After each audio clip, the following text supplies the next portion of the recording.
Jean-Claude Pierre m'a dit que vous étiez le meilleur conférencier qu'il ait jamais vu au monde. Ça va être difficile de vous présenter, Ricardo. Hein. Vous êtes politologue, économiste, italien, comme votre nom l'indique, mais vous vivez en Belgique, vous travaillez à l'université de Louvain. L'un de vos combats, c'est la défense du droit universel et l'accès prioritaire à l'eau. C'est fantastique d'être accueilli avec un compliment d'amour et d'amitié. Et c'est pour cela que, tout en étant égoïste, j'aimerais bien commencer moi aussi pour dire que je suis très heureux d'être cet après-midi avec vous dans cet événement très émouvant où nous sommes tous interpellés non seulement dans les tripes, mais également dans la tête, dans le cœur. Et ça parce que c'est à cause d'une amitié que j'ai avec Jean-Claude Pierre depuis des années.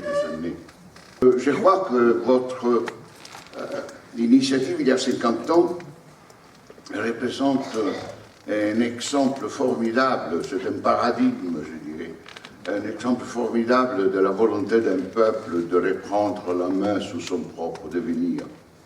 Moi, je dirais, quand vous, ici, il y a 50 ans, vous avez décidé de reprendre la main sur vos fleuves, sur les saumons, la vie, c'était un acte formidable.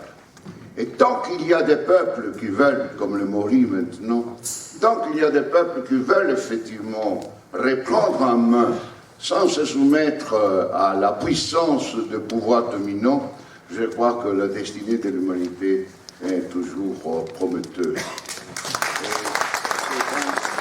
Faut-il se rebattre pour les droits à l'eau, pour la... Mais oui, aujourd'hui nous sommes dans une phase historique mondiale planétaire caractérisée par le vol de la vie.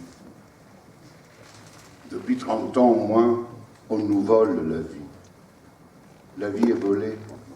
La vie, c'est-à-dire dont nous sommes partis, la vie est marchandisée. La vie est violentée par la violence de la technologie. La vie est violentée, tuée au service de la croissance du PIB. La croissance, maintenant, on l'appelle verte, on l'appelle même soutenable. La croissance bleue, on l'appelle. Encore aujourd'hui, on est incapable, le 4 novembre, à Paris, on va faire une présentation de nouveau de l'adaptation du rapport de la Commission, aller au-delà du PIB, vous vous rappelez Stiglitz, Fitoussi, etc. On va présenter maintenant une adaptation, après presque 10 ans. Eh bien, on constate que cette prédominance de l'économie financière, c'est le profit, c'est de tirer le maximum de ce qu'on peut de toute forme de vie, est en train de tuer la vie. Et nous sommes partie prenante de ce processus de destruction de la vie planétaire. Pourquoi parlons-nous tant de sauver la Terre? Pourquoi parlons-nous tant de sauver l'humanité? Alors que nous sommes une société qui s'est dit forte, puissante grâce à la science, grâce à la technologie, nous savons tout.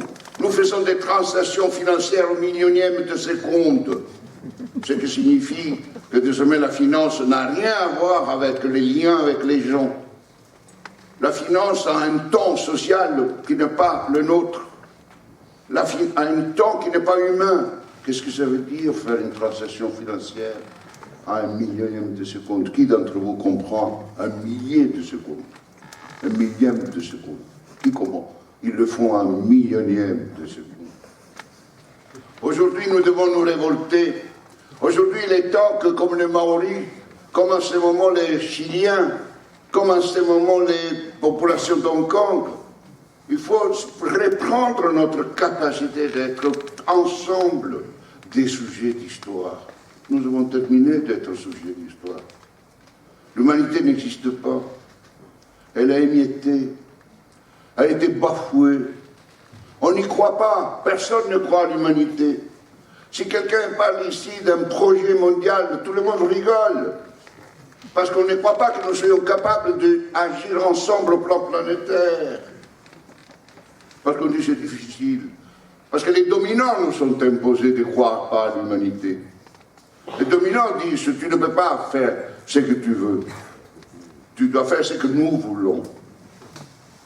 Tu dois faire les règles que nous avons établies, le marché mondial, les règles des mécanismes de la technologie mondiale, libre, dit-on, le libre, dit-on, marché, le libre, dit-on, capital, tout faux sous des balivernes, tout ça. Et je voudrais, en ce moment,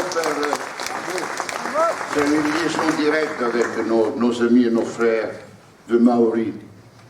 Je parle un langage de dire que les autres sont nos frères parce qu'eux, ils nous ont parlé aujourd'hui de fraternité.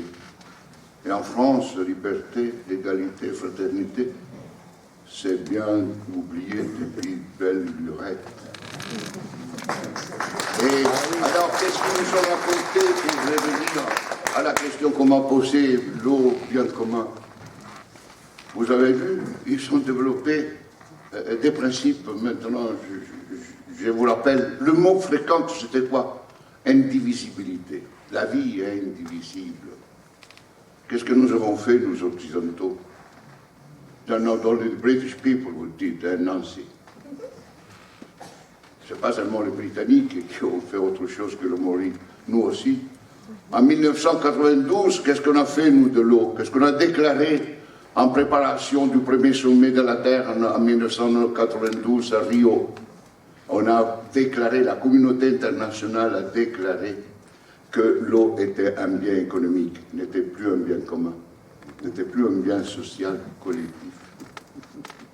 Nous vivons avec un principe fondamental de l'économie mondiale en matière d'eau, que l'eau est un bien économique. Et comme tel, est soumis au mécanisme du marché. Et comme tel, doit avoir un prix. Eh bien, vous savez, quand on fait un bien économique, la culture capitaliste, de l'économie capitaliste que nous appliquons, signifie que l'eau est divisible. Et qu'est-ce que ça veut dire, la divisibilité de l'eau? Un bien. Chaque bien économique est divisible. Vous avez 1 kilo, 2 kilos, 3 litres, 4 mètres carrés, etc. Tout est divisible. Et c'est pour ça que vous pouvez adopter un prix. Parce que quand une chose est indivisible, le prix n'existe pas. Et alors, on a imposé que le bien économique soit soumis au mécanisme du marché. Mécanisme du marché dit concurrentiel, c'est-à-dire dit compétitif. Que l'eau comme bien économique peut être sujet d'appropriation privée, d'appropriation marchande, d'échange et de vente, d'achat.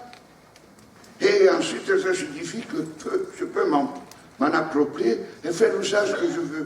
Et alors, c'est ainsi qu'il y a des conflits entre les agriculteurs, les urbains, les industriels, ceux qui sont pour l'informatique, l'eau qui est pour l'eau pour l'électricité. Et maintenant, on nous raconte de plus en plus que dans la priorité des principes des valeurs sur l'eau, ce n'est plus l'eau pour la vie, l'eau pour les êtres humains, l'eau pour la vie des plantes et des animaux qui est important.